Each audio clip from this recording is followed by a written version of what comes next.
Baik, Assalamualaikum warahmatullahi wabarakatuh. Kami dari kelompok 2 yang beranggotakan Chandra Kirana, Widya Safitri, Mutia Zahara, Nurul Rahmayati, dan saya sendiri Abdul Putra Nawira. Kali ini kami akan mempresentasikan hasil diskusi kelompok kami yang berjudulkan perlunya pengembangan manajemen talenta di Indonesia untuk menghadapi perubahan cepat di lingkungan ekonomi dan bisnis. Salah satu sektor yang kami ambil yaitu di perusahaan BUMN, yaitu PT Telkom Indonesia. PT Telkom Indonesia adalah badan usaha milik negara yang bergerak di bidang layanan teknologi, informasi, komunikasi, serta telekomunikasi digital di Indonesia. Persaingan bisnis merupakan hal yang tidak dapat dihindari oleh semua perusahaan. Hal itu memungkinkan perusahaan lain untuk memperluas pasar mereka untuk keberagaman pelanggan dan menarik simpati pelanggan. Salah satu cara yang dilakukan oleh PT Telkom dalam melaksanakan proses pemberdayaan melalui talent management yang bertujuan untuk meningkatkan produktivitas dan kualitas kerja, meningkatkan kepuasan karyawan, meningkatkan retensi karyawan, dan memperkuat citra perusahaan sebagai tempat kerja yang baik dan berkembang. Talent management atau bisa disebut manajemen talenta merupakan sebuah program yang dijalankan oleh sebuah perusahaan dalam rangka mendapatkan karyawan yang unggul. Dan dapat diartikan bahwa manajemen talenta adalah sebuah konsep yang dimulai dari bagaimana merencanakan dan mendapatkan dan mengembangkan dan mempertahankan sebuah bakat di dalam organisasi atau perusahaan. Selanjutnya ada ruang lingkup. Tujuan utama dari talent management ini adalah untuk mempersiapkan individu-individu yang akan mengisi posisi-posisi penting di seluruh level organisasi. Berikut adalah beberapa aspek penting dalam ruang lingkup talent management di PT Telkom. Yang pertama ada pemetaan talenta, yaitu proses identifikasi dan seleksi karyawan yang berpotensi untuk mengikuti program dan pengembangan serta pembelajaran. Yang kedua ada pengembangan talenta. Pengembangan ini mencakup pelatihan dan peningkatan kompetensi karyawan serta program-program seperti Telkom Corporate University yang memberikan kesempatan bagi talenta terbaik untuk mendapatkan pengalaman secara global. Yang ketiga ada evaluasi dan permasalahan pengembangan. PT Telkom menyelenggarakan berbagai program pelatihan dan peningkatan kompetensi serta melakukan evaluasi berkala untuk mengikuti hasil program-program tersebut. Hal ini juga mencakup analisis terhadap tantangan yang dihadapi dalam implementasi program talent management. Yang keempat ada retensi talenta. Penelitian mengenai work engagement dan organisasi engagement menjadi bagian dari strategi retensi ini, memberikan gambaran tentang bagaimana karyawan berinteraksi dengan sistem talent management. Yang kelima ada implementasi teknologi dalam talent management. PT Telkom memanfaatkan teknologi dan data analytics untuk meningkatkan efektivitas program talent management dengan menggunakan data untuk memantau kinerja karyawannya. Perusahaan dapat melakukan perbaikan dan diperlukan juga dalam proses pengembangan dan retensi talenta. Di sini saya akan menjelaskan terkait manajemen talenta. Manajemen talenta adalah suatu proses agar perusahaan memiliki kemampuan dalam menentukan orang-orang yang akan menempati posisi inti pada masa depan dan posisi-posisi lainnya untuk mendukung kompetensi inti perusahaan. Proses tersebut meliputi bagaimana cara mendapatkan dan menilai karyawan, membangun sebuah pembelajaran dan pengembangan, manajemen kinerja karyawan, dan kompensasi yang tepat untuk menarik, mempertahankan, mengembangkan, dan memotivasi karyawan. Selanjutnya saya akan menjelaskan terkait disruption. Disruption ini adalah bentuk inovasi revolusioner yang menggunakan sistem. Namun disruption ini juga membawa tantangan signifikan. Fenomena disruption ini mempengaruhi hampir semua aspek di kehidupan, yaitu dari bisnis, pendidikan, kesehatan, hingga pemerintahan. Dalam konteks organisasi, disruption ini menuntut perusahaan untuk terus berinovasi. Perusahaan yang gagal beradaptasi berisiko tinggi atau bahkan keluar dari pasar. Oleh karena itu, penting bagi organisasi untuk mengembangkan strategi transformasi digital yang tidak hanya fokus pada teknologi, tetapi juga pada pengembangan sumber daya manusia yang mampu beradaptasi dengan perubahan. Hari ini, kita berada di era yang dikenal sebagai Industri 4.0, sebuah revolusi yang mengubah kita bekerja, berbisnis, dan bahkan menjalani kehidupan sehari-hari. Era ini disebut disrupsi teknologi, karena kehadiran otomatisasi yang konektivitas yang sangat tinggi dan membawa perubahan dalam berbagai aspek kehidupan. Teknologi seperti AI, robot pintar, big data telah menjadi kekuatan pendorong di balik transformasi ini. Inovasi-inovasi tersebut memungkinkan industri untuk lebih efisien, meningkatkan produktivitas, menciptakan peluang-peluang baru untuk sebelumnya tidak pernah kita bayangkan. Namun, di balik kemajuan ini, kita juga menghadapi tantangan besar. Bagaimana sih kita beradaptasi dengan perubahan ini? Bagaimana kita memastikan teknologi ini digunakan untuk kesejahteraan masyarakat, bukan justru menciptakan ketimpangan baru. Kita sebagai individu, sebagai organisasi, ataupun sebagai bangsa harus siap nih menghadapi era dengan kesiapan yang matang, yaitu dengan cara pendidikan, pelatihan berbasis teknologi harus menjadi prioritas. Keterampilan digital juga menjadi standar baru di kehidupan kita.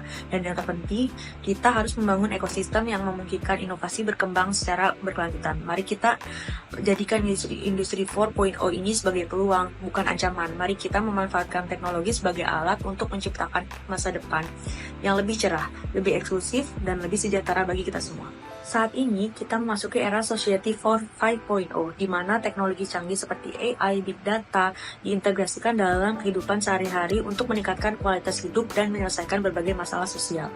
Namun, meskipun teknologi ini banyak manfaat, namun kita tidak bisa menutup mata karena dampaknya sangat besar untuk kita, yaitu ketergantungan berlebihan terhadap teknologi dapat menciptakan kesenjangan digital, mengubah pola interaksi sosial, dan bahkan mempengaruhi struktur masyarakat. Oleh karena itu, kita harus memastikan perkembangan teknologi ini tidak hanya sekedar canggih, tetapi juga bermanfaat bagi semua orang.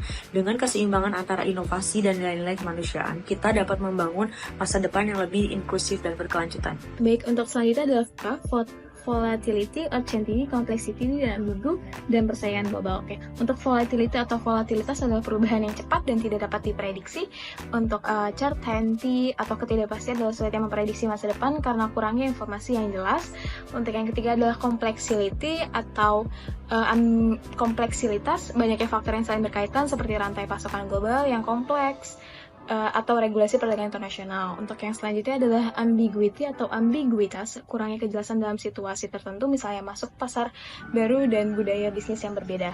Oke. Untuk selanjutnya adalah persaingan global, di mana persaingan global ini merujuk pada kompetensi bisnis antar perusahaan di berbagai negara yang semakin ketat akibat globalisasi dan perkembangan teknologi. Dan beberapa faktor yang mempengaruhi ini adalah yang pertama teknologi dan digitalisasi, perdagangan bebas, yang ketiga adalah talent global, dan yang keempat adalah branding dan inovasi. Baik, untuk selanjutnya pengembangan manajemen talenta dalam menghadapi disrupsi ekonomi dan bisnis. Disrupsi ekonomi dan bisnis ini dipicu oleh digitalisasi, globalisasi, dan perubahan pasar yang cepat menuntut perusahaan untuk memiliki strategi manajemen talenta yang adaptif dan inovatif. Untuk beberapa pendekatan untuk mengembangkan manajemen talenta menghadapi disrupsi adalah yang pertama mengembangkan keterampilan masa depan, yang kedua menerapkan model kerja yang fleksibilitas, ketiga memanfaatkan teknologi dan talent management, dan yang keempat adalah kepemimpinan adaptif dan budaya inovatif. Baik, saya lanjutkan. Langkah penerapan talent management, menurut Cirpan dan Sen, proses talent management itu terbagi menjadi 8 tahapan, yaitu yang pertama menentukan target dan strategi, tahap di mana perusahaan menentukan tujuan dari penerapan talent management. Penentuan target pada tahap ini akan membantu dalam menentukan strategi.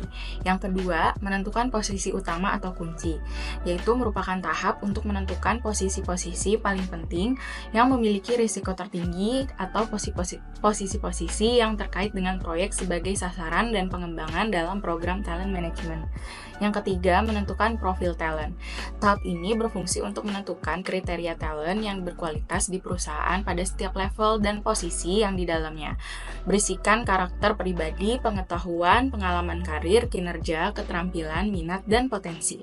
Yang keempat, menjelaskan potensi, yaitu merupakan tahap untuk menentukan potensi kandidat dengan profil yang ideal dan memiliki potensi terhadap posisi utama.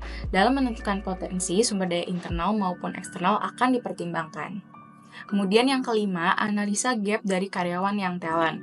itu dimana kualitas dari individu pada posisi utama atau kunci dibandingkan dengan kualitas yang dibutuhkan, serta menentukan gap atau kekurangannya. Yang keenam, merancang perencanaan untuk perkembangan.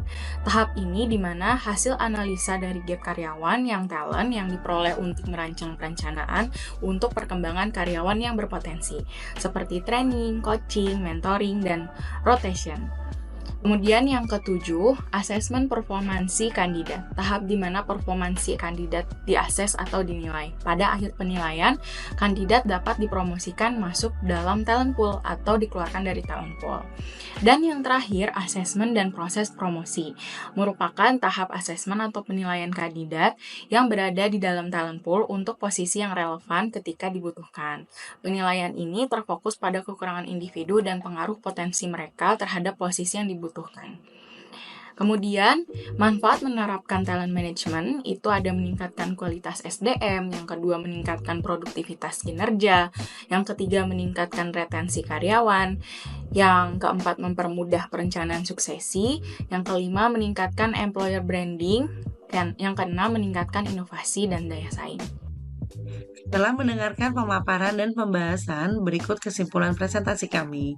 Manajemen talenta merupakan proses strategis yang terencana dan terstruktur untuk mengelola, mengembangkan, dan mempertahankan individu-individu berbakat dalam organisasi guna mencapai tujuan perusahaan. Proses ini melibatkan identifikasi, pengembangan kompetensi, serta pemanfaatan potensi sumber daya manusia secara optimal. Pentingnya pemetaan dan pengembangan talenta menjadi kunci untuk menciptakan pipeline pengisian posisi-posisi kunci di dalam organisasi. Selain itu, pengelolaan retensi yang baik yang dipengaruhi oleh lingkungan kerja yang mendukung juga berperan penting dalam mengurangi turnover karyawan dan meningkatkan loyalitas. Dalam konteks disrupsi dan transformasi digital, perusahaan harus mampu menyeimbangkan pengembangan teknologi dengan pengembangan sumber daya manusia agar tetap relevan dan adaptif. Penerapan manajemen talenta yang efektif memberikan manfaat signifikan termasuk peningkatan kualitas sumber daya manusia, produktivitas, kinerja, serta menciptakan keunggulan kompetitif. Secara keseluruhan, manajemen talenta yang terintegrasi dengan strategi organisasi sangat penting untuk mendukung keberlanjutan dan pertumbuhan perusahaan di tengah dinamika pasar global yang terus berubah. Saran dari kami, perusahaan perlu mengoptimalkan manajemen talenta dengan fokus pada identifikasi potensi, pengembangan kompetensi, dan pemanfaatan teknologi untuk pengambilan keputusan yang lebih efektif. Selain itu, penting untuk menciptakan lingkungan kerja yang mendukung untuk meningkatkan retensi dan mengurangi turnover, serta mengintegrasikan manajemen talenta dengan strategi bisnis untuk mendukung pertumbuhan dan keunggulan kompetitif di era digital. Sekian presentasi dari kami, semoga materi ini memberikan manfaat dan wawasan baru. Terima kasih atas perhatiannya.